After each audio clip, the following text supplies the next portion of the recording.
Welcome back to another episode of Creeps of the Crypt, a Tales from the Crypt podcast where we discuss old episodes of Tales from the Crypt. Or I should say, where we revisit old episodes of Tales from the Crypt.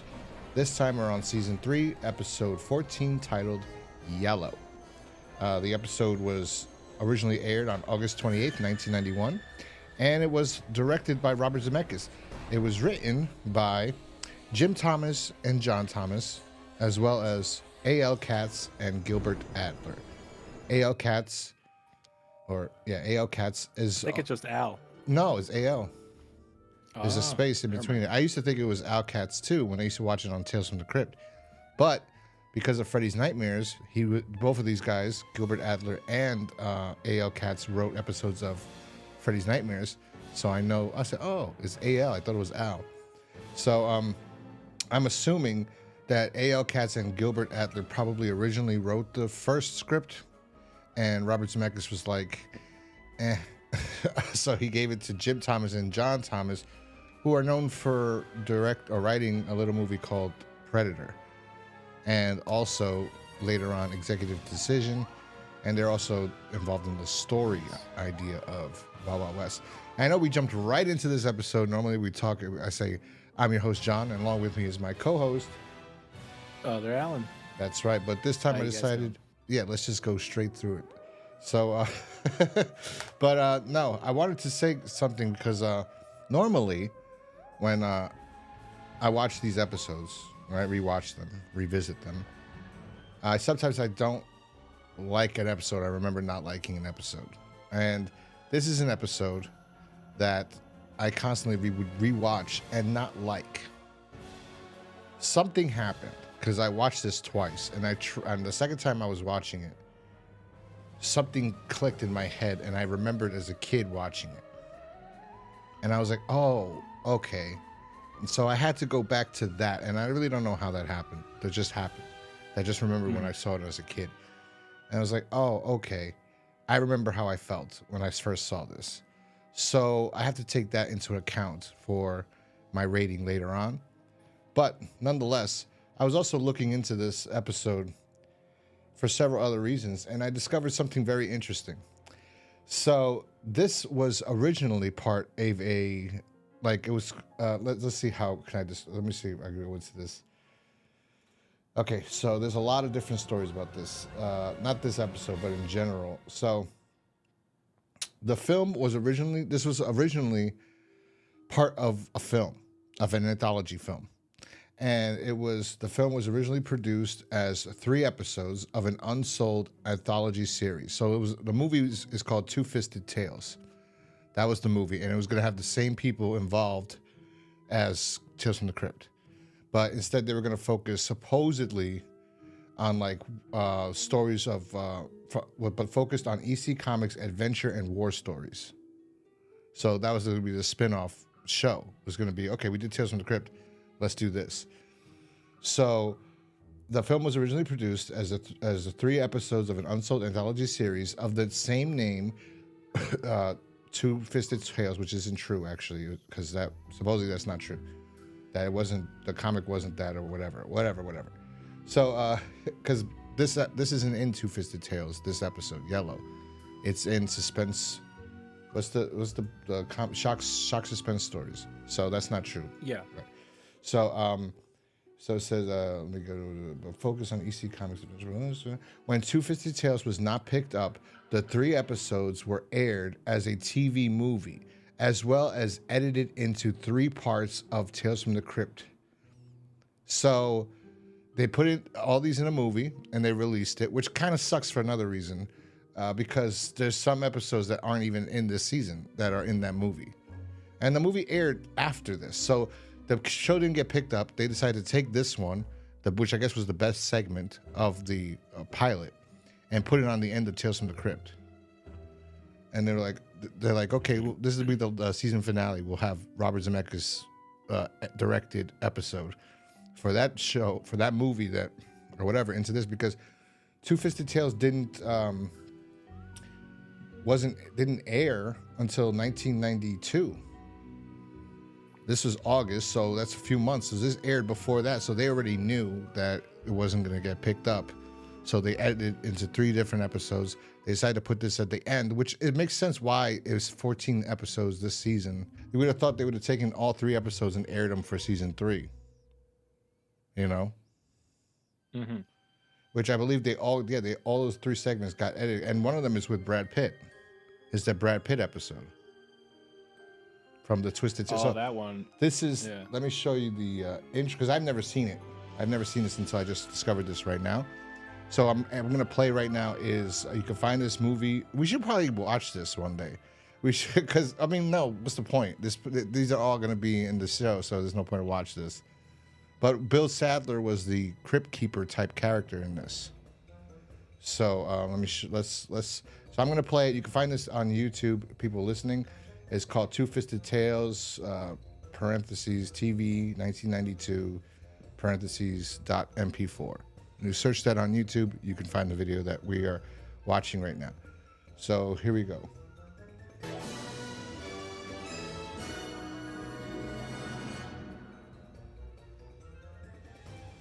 This is like right now. This is the first Marvel intro ever. Is this? As Marvel shows the OG style. the comics, yeah. Panning over the comic panels.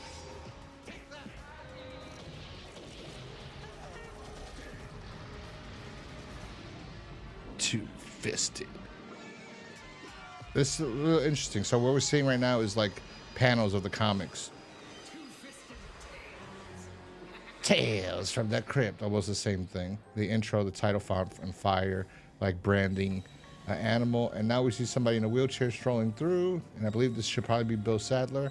Or this is an episode Tales from the Crypt that we haven't gotten to yet, probably. No, that's Bill Sadler. Yeah, from the first episode. Yes, from The Man Who Was Death. You've never seen a gunslinger before. This is cool. That's kind of like a military version of Tales from the Crypt. Yeah. Well, Western. It's Western stories and war stories, because this episode's in here. Yeah. But anyway, I thought that was interesting. I just found that out now. I don't know why I decided to look up trivia. I normally don't look up trivia for these episodes, which I should probably do more often. But there's a lot of people that wrote this. This is the only story in the film which was adapted from the EC comic was Yellow. So, which though a war story was not taken from Two-Fisted Tales, but rather shock suspense stories. Yeah, but on the poster of this movie is Brad Pitt. So you got Brad Pitt in the middle, which is the episode he's in that we see later on in the next season, right? About the drag racer. I don't know if the maybe the trivia part is wrong about that. Who knows? Yeah, I don't know if the gunslinger is in if there's a Western episode in season 4. I don't remember much about season 4 besides the first episode that I really liked a lot from season 4. So we'll see. And I don't remember at all Brad Pitt's episode. I think I would fall asleep or be drunk by the time I got to that episode when I would watch these. So I don't remember his. Again, this is a definitive proof that I don't remember this, because the epic little meme of Joe Pesci walking up and saying, What the fuck is this piece of shit? I had no idea that was from Tales from the Crypt. So I really don't remember anything from. Yeah, that was a surprise for me when I saw that one. Yeah, so I've. Yeah, you're right. Season 4, episode 8. That's the gunslinger. Well, that's the showdown. So that's called. But there is a gunslinger. What's in the Western episode? The Two-Fisted Tales number 37. Yeah. Interesting. Yeah, because David Morse's in it. Yeah. So that all these 3. So they're gonna be in the next season. So they just added this for the last season as an extra bonus. I don't know. I don't know. Well, given that context in mind, it makes a little bit more sense why when you're watching this one, it's a bit more different. It looks like it's a more cinematic, more like it was taken from a movie that they just put it in as the last episode. Well, I'd say it's also because this was, I guess they wanted to pitch this for network TV maybe or something, because it was supposed to be like Tales from the Crypt, right? But they did 3 different directors, right? 3 episodes. So it's just Robert Zemeckis' style. I assume why it looks better. But Yeah, so 3 different directors, 3 different segments, and they just made it into that. They were pitching it as a show. It didn't get picked up as a show, so they put it into a movie with, I guess, Will Sadler being this wheelchair gunslinger, and which doesn't make sense because Yellow is not a gunslinger film or segment. So whatever. It's a fun little fact. There you go. I never knew that. People probably that are big fans of Tales from the Crypt, like, you fucking dummy. How do you not know that? But anyway, let's get back to this episode. And Alan, why don't you tell us what the synopsis of this episode is? Yeah, I mean, this stars quite a cast of characters or actors. I mean, I had Kirk Douglas and his son Eric Douglas. Lance Henriksen makes an appearance on this one as well. He was in Cutting Cards, as we discussed before, and the good old Ghostbuster / vodka maker Dan Aykroyd makes an appearance on this one. So the Yellow is set in like 1918 during World War One. It somewhere in France. It's like the 49th day of the continuous battle on the front lines, and then Eric Douglas plays Lieutenant Martin Kalthrob. He pretty much doesn't really want to be in the army, and pretty much just kind of asks his father, who's the general, played by Kirk Douglas as well, for like discharge. So he's pretty much just refuses to, kind of transfer him without, have him lead this patrol to German lines to fix this broken communication line. So he kind of like has to prove himself in order not be labeled a coward. Pretty much, everybody around him just sees him as this episode entails, the Yellow, like another word for just being a coward or afraid. Mm-hmm. That's kind of like the summary I got from this one. This one's actually like the longest episode of this. I guess I don't know if it's the longest episode of Tales from the Crypt, but I think at least so far it's like the longest one, like 37 minutes. 39. Like that. Oh yeah, I think it's 39. It's pretty long, and so this is a straightforward story, like you just said, everything that it is. So I can't imagine how short it was originally. I guess they actually got those writers to come in to beef up the script because it was probably just the comic is really short. really quick and really short and straightforward. But they do add a lot of padding on this one, just more of to give it more of a better Juice. sense, I guess, of give it some juice. And Yeah. And I think they did a decent job with that, fluffing it up a bit and setting the scene in some areas. Because everywhere I look, this is one of the highest rated episodes everywhere. People say this is one of the best episodes ever, and I was trying to figure out why I don't like this episode. Rewatching it now, I like it a little bit more because I had a click in my head that I remembered as watching as a kid, and I do remember liking the ending a lot when I was a kid. I was like, oh, like I remember like being like, oh, that's so fucked up. But then I also was like trying to figure out, why don't I like this episode? What's the problem? And I guess finding out this now is exactly why, because it was not a Tales from the Crypt. It does not feel like a Tales from the Crypt episode, even though it was in Shock Suspense Stories, which has a fantastic story in here. There's another one that's like, there's a couple stories. I didn't get to all of them. I read 3. I read the first one, the second one, which was Yellow, and Monsters, which is about 4 men seeing a spaceship, and they're going up to, they're like from the government, and they're scientists. They go up to the spaceship, and aliens are talking to them and tells them a story, and then leaves. And then it's interesting because it felt like a Twilight Zone episode that I've watched before. So basically, the aliens are telling them all these things that, imagine that you're a society, you're a world where you are working with advanced nuclear materials, and all of a sudden their top scientists are working on this, and there's an accident, and 3 of them get sick, and they accidentally have children, and the children are deformed because of the radioactive waste or whatever, right? And they decide they can't have the kids because they are deformed. They're born deformed, they're gross looking, whatever. So they give those kids away. So they're thinking in their head, and the aliens describe what these creatures look like, and the scientists are imagining what these creatures look like, and they're deformed and it's gross or whatever. And they say that the parents send the kids to give the kids to the government because they don't want nothing to do with them. and the kids live in this, and then they're like, oh, they're stupid. They don't do this. All they do is live to eat and reproduce. Like they have no value. And then at the end, they said, so now you know why we have to leave. And the aliens are leaving, and they go, wait, but that doesn't. You still basically saying like, we're not scared. We want to communicate with you because we have a lot we can learn from you because you're an advanced race of beings. You managed to fly, interdimensional travel or whatever, or interstellar travel, and we want to learn from you. So don't go. And they just leave. And they said, well, you can learn from what we left you. And we left you the species that happened to us. They basically said, like, that incident happened to us. We created these creatures that we want nothing to do with. You can have them, basically. So when they open it, it's humans. The aliens dropped off their waste, disgusting creatures they want nothing to do with to them, and they were humans. And I guess as soon as they saw the 4 scientists, they're like, okay, they'll be good here, and dropped them off. I was like, that reminds me of a Twilight Zone episode. And then the first episode, the first story in this comic was so good, and I don't even want to talk about it because I started writing a little script to my own little Tales from the Crypt story that I want to work on if ever they decide to make Tales from the Crypt again, and somebody finds this podcast and goes, you know what, these losers were talking about Tales from the Crypt when nobody else was, right?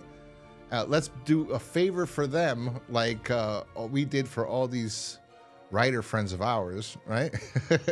And let them write an episode. I have the episode, but everyone's going to know now. They're going to look, oh, yeah, that was the best one. That was such a good episode. I wish I could talk about it on here. I don't care. I'm going to talk about it on here. If somebody else writes it, great. Too bad. It doesn't matter. So, ladies and gentlemen. Yeah, the neat job. The best story in this comic, why I was like, why didn't they make this one? This one's so great. It's called The Neat Job. This is fantastic. This story is amazing. The ending is a twist ending. It's one of the greatest. Kind of not, but kind of yes. Because I expected her to do this. Because this is this woman. She married this man. She never loved this man. She did it just because she wanted to escape from her house. She didn't want to be an old maid. She didn't want to be an old lady and not be married. So she married this older gentleman. He buys her a house right after their honeymoon, but he wants the house exactly the way it was because it's already furnished. He wants her not to change anything, just to keep everything clean and neat and tidy. And the first thing she does, because she hates the furniture, he goes to work. She rearranges everything. He gets home, and it's like there's an old commercial for not Tylenol. It's like that's not Midol either. It's like some sort of headache pill in the 50s. I wish I could find this right now. And he acts like that. So this is the commercial. It reminded me, the way he acts when she comes home reminds me of the old 1960s Anakin TV commercial. And this is it. Let me play it for you guys so you can understand what I'm talking about. How's this, Mommy? Oh, that looks good. Hi, darling. Hurry and get ready for dinner. PTA meeting tonight. Ellen, please. I just got home. Don't rush me. Control yourself. Sure you have a headache. You see how crazy he got for no reason? She's telling him, get ready for dinner. Right? He's like, he just goes like, get ready for dinner when I'm good and ready, bitch.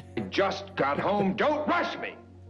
That's hilarious. So that's what this reminds me of, because as soon as he comes home, she's like, have a hard day at the office, dear? And he goes, not bad. What in the blazes?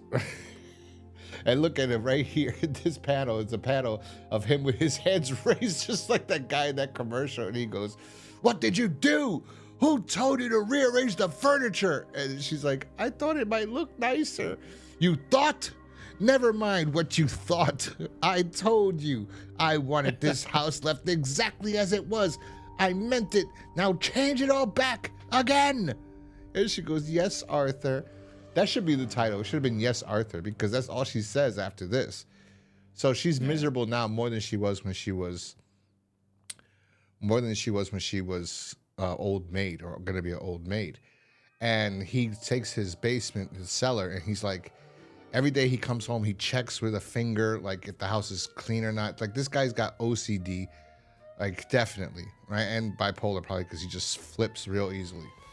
And he's into neatness and cleanliness.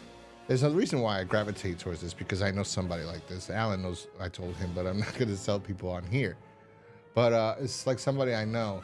And it's fantastic. So he changes his cellar into a workshop.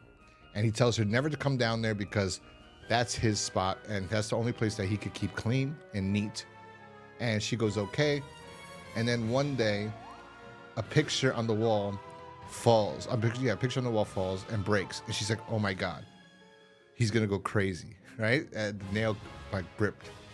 So she runs downstairs to grab a new nail to hammer it back in. And she has another frame. When she goes downstairs, she grabs a new nail. He has everything in jars in the basement. So she takes out a nail and she turns around and the jar falls and breaks and all the nails fall on the floor. So then she's like, oh my God. So then she's trying to sweep that up and then he comes home. Arthur comes home and he goes ballistic. Honestly, in my script, I would have him be abusive, I guess would be better. Like more than just verbally abusive. You know what I mean?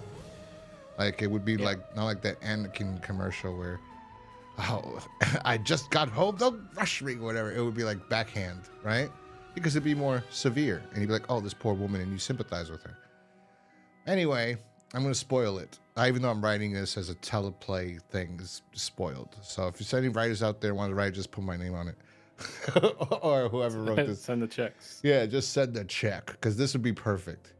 So she grabs a axe, and she's like behind her. They never really make reference to this axe, so I would change it because it doesn't necessarily need to be an axe. It could be a bat or a hammer. It could be the hammer that she went to grab that she left. That would change it to that. That use the back end of the hammer, and he's yelling at her and screaming at her, and they don't show anything.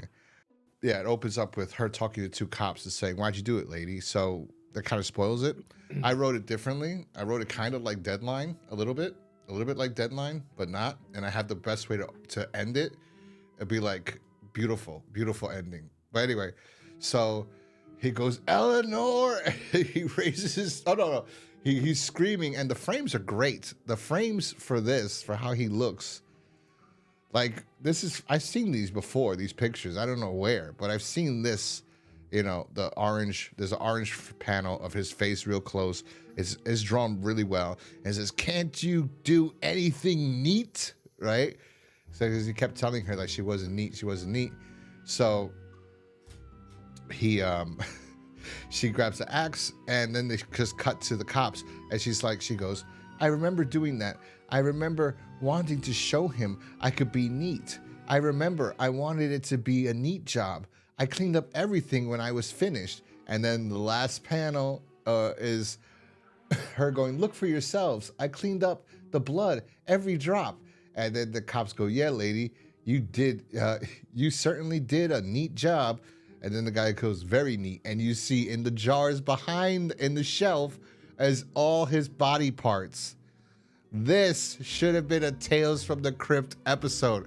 How this was never a Tales from the Crypt episode is beyond me. This is fantastic. This is the best ending ever. And it's in the same issue as Yellow. And when you read Yellow, it's very short, but it has the same outcome. But let's talk about this episode. Like, you already brought up some parts.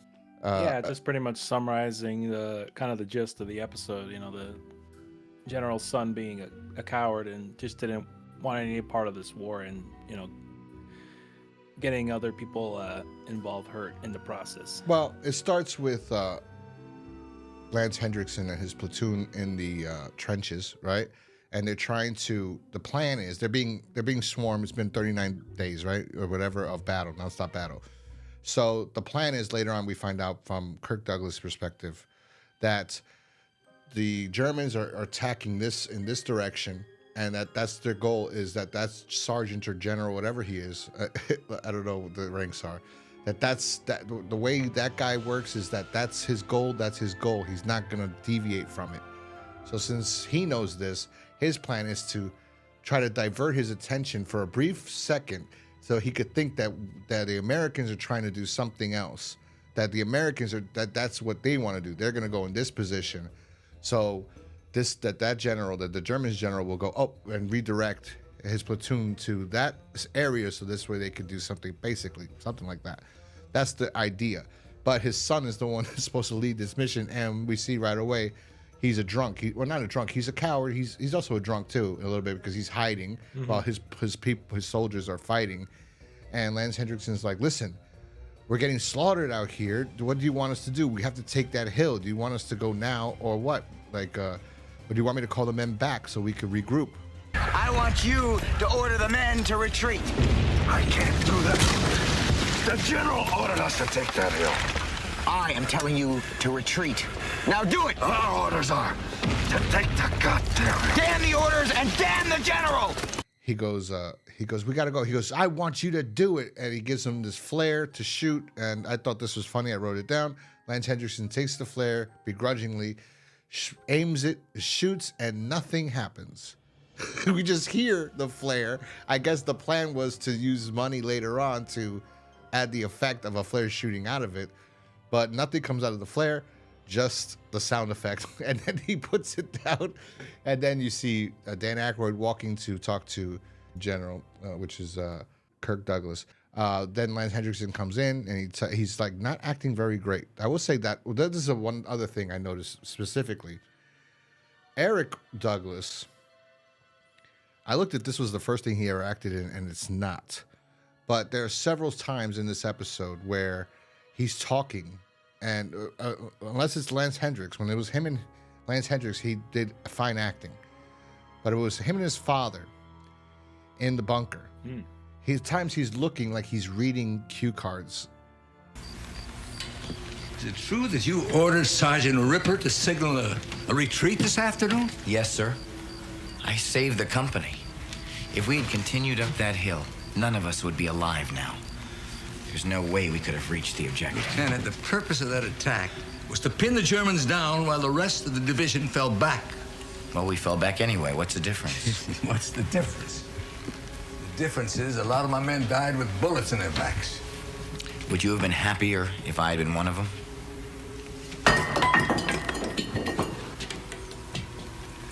Like he doesn't remember his lines, and somebody has cue cards in front of him that he's reading. And the acting between the two is very odd. I don't know why that is. I don't know if it's because something was wrong with Eric Douglas, or if he was not very sure to act alongside his father. This is a big deal. Kirk Douglas is Hollywood royalty, you know? So maybe he was That might have nervous. something to do with it. I don't know. I don't want to besmirch him, but that's what I did notice. And I was like, it looks like he's reading off cue cards. There's several parts of this episode whenever he's acting with his father. That's true. Like, I don't know, like it seemed like they were on two different wavelengths when I was watching that one. It seemed a bit off, but yeah, Lance Henriksen, he could have been better too. But Yeah, he was a little bit. It's okay for what it was. Yeah, he was a little bit weird. It was weird. Like he was, I don't know. It was weird. His acting, like where he goes later on, where he says something. I'm like, why? That's so corny the way he said it. Even here, when he's like, he's a lieutenant. He goes, is he lieutenant? No. Eric Douglas is the lieutenant for Lance Henriksen. Eric Douglas is their lieutenant. He's a sergeant. That's what he is. Yeah, Lance Henriksen's the sergeant. So he says, he goes, he doesn't want to tell him. He's like, I have to report to you this. We didn't go. We were told to retreat. And he goes, retreat by who? And he says, your son. He goes, my son told you to retreat? And then Dan Aykroyd chimes in and goes, tell him the rest. You know, tell him what we all know. And he goes, what is it? Speak up. He says, your son's yellow. He's scared. He's a coward. You know, he doesn't want to fight. He's the worst fucking lieutenant to be under. So then they call him in. They have this banter. And he goes, he wants to, yeah, like you said earlier, he wants to be, shipped off or like get a discharge. He wants to be discharged honorably, probably. Or, Yeah, no, actually, I don't think he cares. It could have been, He just doesn't want to be in the war. He wants to pull a Randy Orton. Randy Orton went AWOL and was arrested and got dishonorably discharged. And then he has the nerve to go to tribute for the troops and shit. Like, but that's not here nor there. So his father won't give it to him, and he goes, "I want you to repair the wire because that's what they're planning. They had to repair the phone line, I guess, too." So anyway, so he tells him they have to go. So he takes his squad. They got to go over there. He basically puts himself in the position where he's going to be the guy that's. Well, I think his squad doesn't want him to be with them. So they're kind of like, "Listen, we'll go. We'll do this. You stay back here, but you warn us if you see anything. If you see the Germans have they spotted us or anything, blow this whistle and let us know so we can get alert and, do what we got to do." While the men try to fix that broken cable for the communication. Yeah, that was a pretty good little scene there. Yeah. The way that they shot it, because it was like a night, so they're all like crawling and trying to get to the other side. It was like on the German front line, pretty much. They're very really close to it. And we got to think about this too, right? I was thinking about this because this episode, I had to think about several different reasons why I'm giving it the rating I'm giving it, because I thought about it a lot. Like I said, I was like, Robert Zemeckis just finished working on Back to the Future Part 3. He just wrapped up doing a Western. Now I discovered that they wanted to do this Western type, a series based on these comics, which was interesting, right? And he wanted to do this war part, whatever, or they were just based on these comics from EC Comics, these adventure tales. So he wanted to do this one, and this is like him doing something he's never done before. And I will say the shots are fantastic at night when they're climbing over the what's that thing called, the trenches, right? When they go over and you see all the wood and the smoke behind them, and it's dark and it's night, is perfect. It looks really good. Yeah, it's really well done. You get like the smoke effects and just complete darkness out in the distance, and them just seeing the kind of their shadows as they're walking towards where they need to go. And those are really well shot scenes right there. It's definitely I know it's like, given the context we talked about, it's definitely put a lot of effort in this one. I know it's not meant to be a Tales from the Crypt episode, but out of the ones that they've put out so far, I mean, this is like the most most effort they put into it, because there's a lot of like different sets that they use, or just scenes that seem like they're not reusable sets. Like some other ones were like what was it, that one with the witch, you're not yourself today, or Judy. I mean, there wasn't a whole lot going on with that one with the sets. Yeah, this one was done, I guess, really to, like, they just said, "Listen, Bob, just do this. If you want to sell this show, you need to direct the episode." And he directed this episode, and it's well directed. It's a new thing for Zemeckis, because I don't believe he did anything war related at this time. After this, he's going to be working on Till Death Becomes Her. So far, he's done, his first horror thing was Tales from the Crypt, All Through the House, right? Back to the Future 2, 3, Who Framed Roger Rabbit. I believe that Who Framed Roger Rabbit was in between Back to the Future. I could be wrong. Yeah, I'm not sure about that one. I'm not being in between. I mean, in between the first Back to the Future and the second. I believe it came out in that time period, in the few years before. I'll tell you for sure. Right now, I'm gonna look it up. I've never it was I Wanna Hold Your Hand. I never saw that show. Romancing the Stone. Oh, I like that too. That was first. Then Back to the Future. Amazing Stories, which is another anthology. That's why they probably that was Spielberg's anthology series. But I mean, the point is, Zemeckis is, really a very diverse director. I mean, he's done so many different genres of films. It's like, it's never one style or one type of setting or genre of film that he does more than once, really. He does a lot of variety. So I gotta give him props on that. I'm curious to see how that new Tom Hanks movie he's doing, Zemeckis, that I think is like I don't know if you've seen the trailers for him, but it's just like Oh, it seems yeah, like some of the history. movies it's set in like in one shot or something. In the house. It's set in the house. Yeah, the like whole time. yeah, you just see the shot of the Mhm. living room of the house. I don't know if that's like that the whole movie, but It's called that's what I Here. gathered from it. Here. Yeah, It we'll looks see how that terrible, is. actually. It looks pretty awful. In my opinion, I mean, you know, the CG, whatever they're using doesn't look good. But anyway, so back to Tales from the Crypt. So he watches the Germans spot his platoon as they're trying to fix this this telephone line or this line. And instead of blowing to the whistle because he's scared he's going to get shot at, so he doesn't want to give up. He dropped his whistle. Right? No, And he then- didn't. He didn't drop it. He just didn't do it. He looks at his whistle and he's like he wants to blow it to let his squad know, his platoon know. But then he's also, you could realize that he's like, if I blow this, they're gonna look at me. And yeah, he does drop it.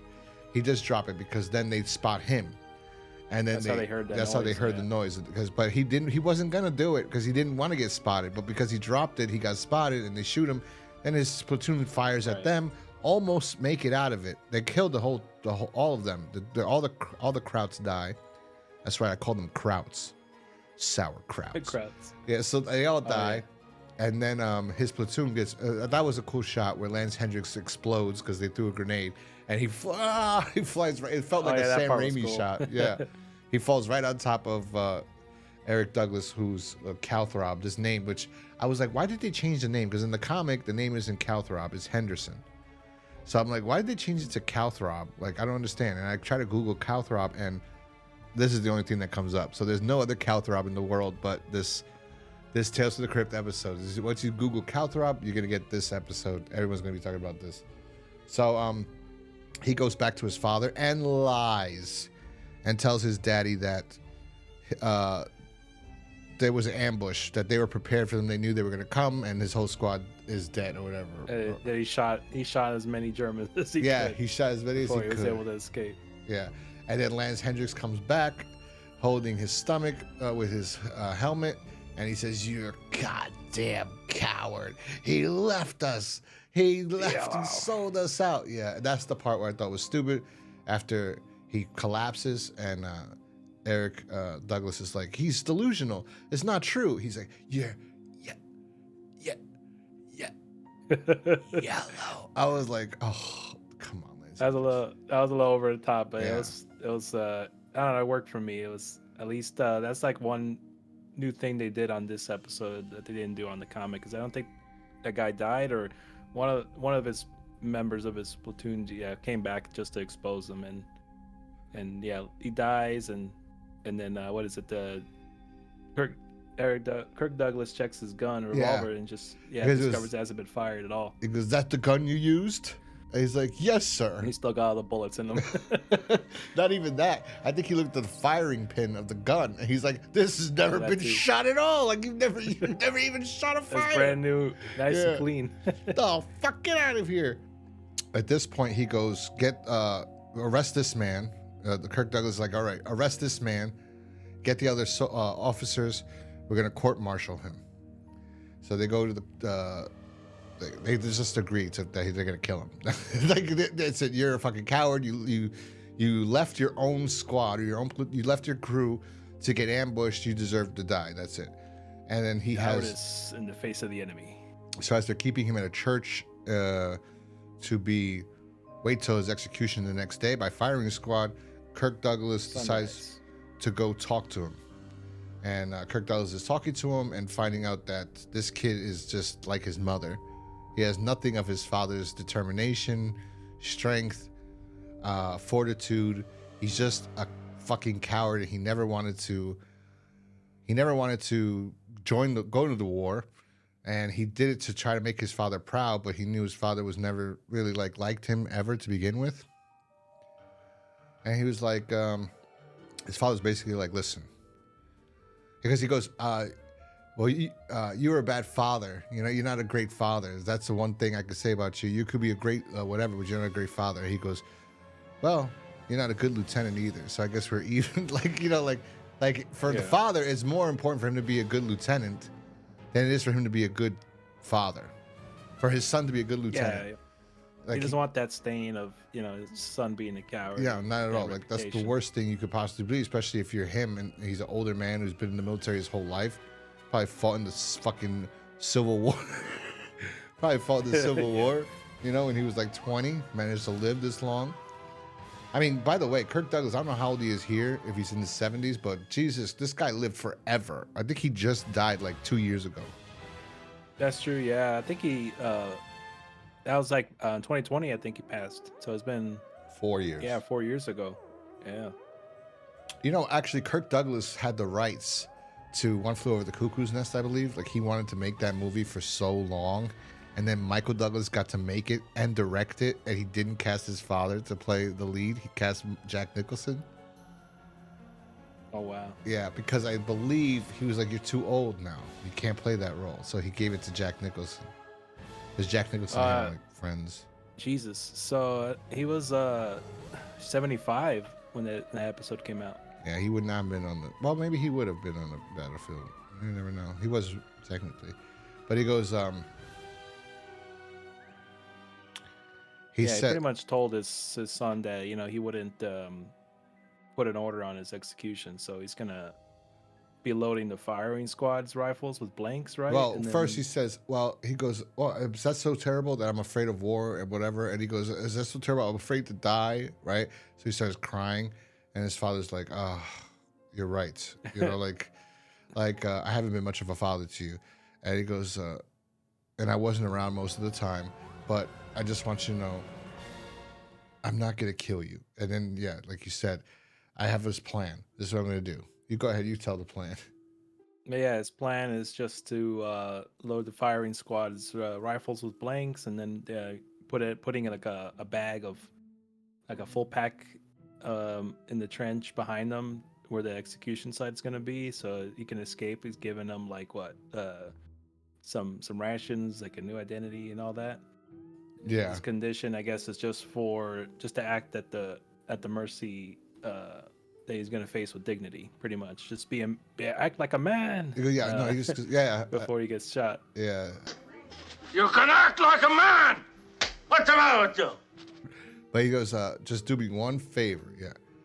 Like, don't act like a coward or whatever. So in the comic, the father goes, by the way, oh no, this is earlier on. So in the comic, it's the same story pretty much, as short, and he tells him like, he doesn't tell him, I want you to do me a favor.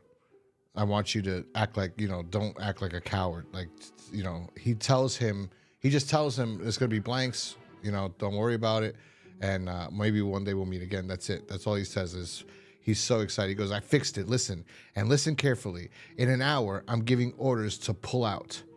You'll be left behind, so you'll be on your own. But the firing squad, they're outside. Their rifles are loaded with blanks. When Milliken gives the order to fire, you'll fall and lay still for God's sake. You'll be left for dead. I won't give them a chance to bury you. Blanks? Yes. I don't know what's going to happen to you, and frankly, I don't care. Maybe someday we'll meet again. Goodbye, Martin. And he goes, thank you, Captain. So he just gets cocky in the comic book. And he's like, I'll smoke a cigarette. Blindfold? He goes, no, I don't need one. So in the comic, that's the difference. And the panel is cool with how he dies, actually. He looks at his father, he goes, aim, and he's smiling and everything. His father looks back at him smiling in the comic panel, and then bam, you just see him like falling, like it was like, oh shit, the fuck. With a smile on his face still. And then his captain, he says, he goes, at least you can be proud of the fact that your son faced his death like a man, sir. He goes, I felt that he would, Captain. So that's the only difference. That's kind of a big difference in this episode. In this one, he tells him act like a man, and he comes out cocky as hell too, smiling, looking at everybody. The best part about this episode is the fact that Kirk Douglas is filling up each gun of all the soldiers that are going to shoot. Like, he's the one putting the bullet in there. So you would think he is going to put a blank in there. And that's what hit me. At this scene with him walking with Eric Douglas walking out and looking at all the graves, and then the Kirk Douglas filling the rifle. I remember, I just got drawn back to when I was a kid, and I remember thinking like, oh, he's gonna run away. Like, I remember that feeling. I remember thinking, oh, he's gonna get away. And then when it happens, when they go ready, aim, and he's sitting there, he's looking at them, and then he sees the father close his eyes and turn away. Then he's like, so he knows what's gonna happen, and bam, and then he dies, and you see him there like bleeding, and then he's like then the father looks. That brought me to, oh, I remember. I was like, oh, that's exactly my reaction as a kid. I was like, because I was expecting him. I was expecting this to keep going. I was like, something else is gonna happen. Something else is gonna happen. You know. So when this happened, I was like shocked as a kid. So it brought me back to the first time of seeing it, which is why I'm gonna elevate my rating later on. But Dan Aykroyd goes, he died like a man, just like the comic, and he goes, yes, I knew he would, or whatever. Yes, he did. He wasn't yellow. He goes, yes, he did. He wasn't yellow. And the episode ends. So, what do you give That this? was pretty good. I like the way they changed the ending a little bit, but still kept it relatively the same. I like how I guess Kirk Douglas's character, I mean, I guess it felt a little bit remorse for doing it. That's why that's got that little quick scene of him, looking away for a sec, and then the son realizing, oh shit, I'm about to get shot. I did like that aspect of this episode. I think what they did with the story, since it was pretty short and straightforward, I think they did a pretty good job. I think at first I didn't really like it as much when I first watched it, and I think rewatching it again, I'm a little bit more open to it. It's still not my favorite episode of this Tales from the Crypt, because, like you said, it doesn't feel like one to me, but I think what they did, executing it based off this comic and adding a little bit more to it, and adding some of the, I don't know, the world building in there. There's some good scenes in the beginning. Yeah, I think it's a solid 3 out of 5 for me. Yeah, I would say it's. I wouldn't say it's anything that blew me away, but I think what they did, per this issue they adapted it. It's more than fine. It's just not one of my favorites from this season personally. Yeah. I know this one's the highest rated one. I know.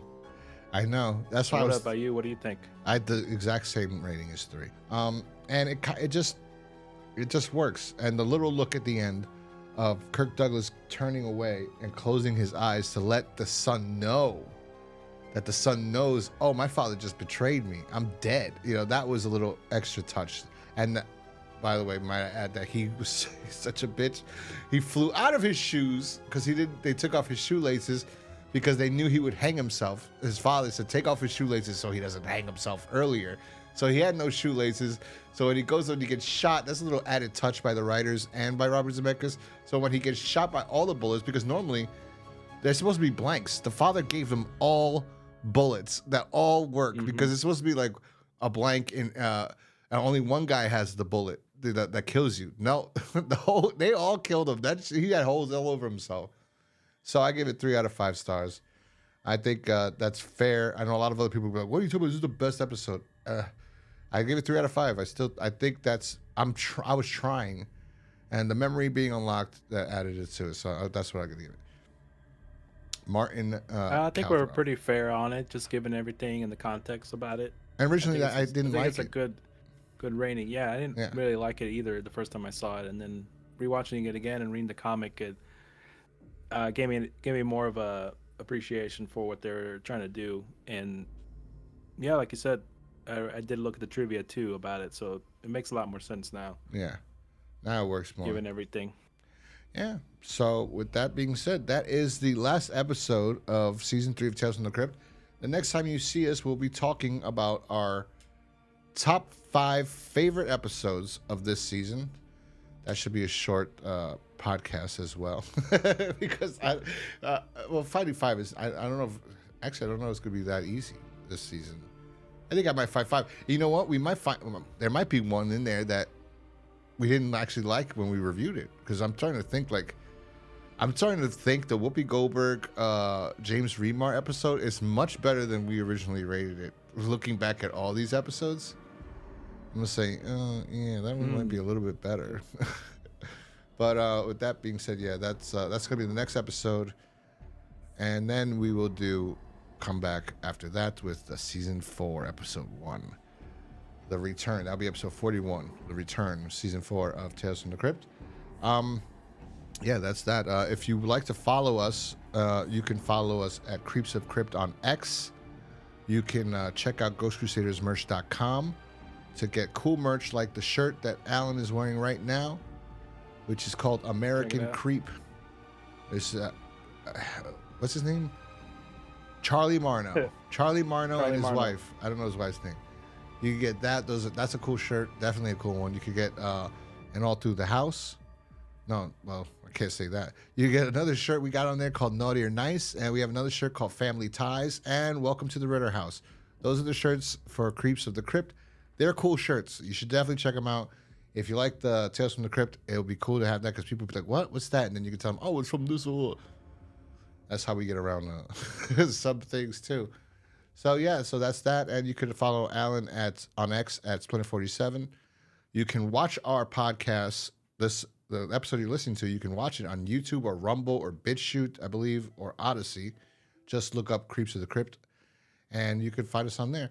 And if you'd like, please leave us a review, hopefully a positive one, on any platform you're listening to us, whether it be Spotify, iTunes, Audible, Amazon Music, iHeartRadio. Please leave us a review. It really does help us out. More people can find us. More people can listen to us.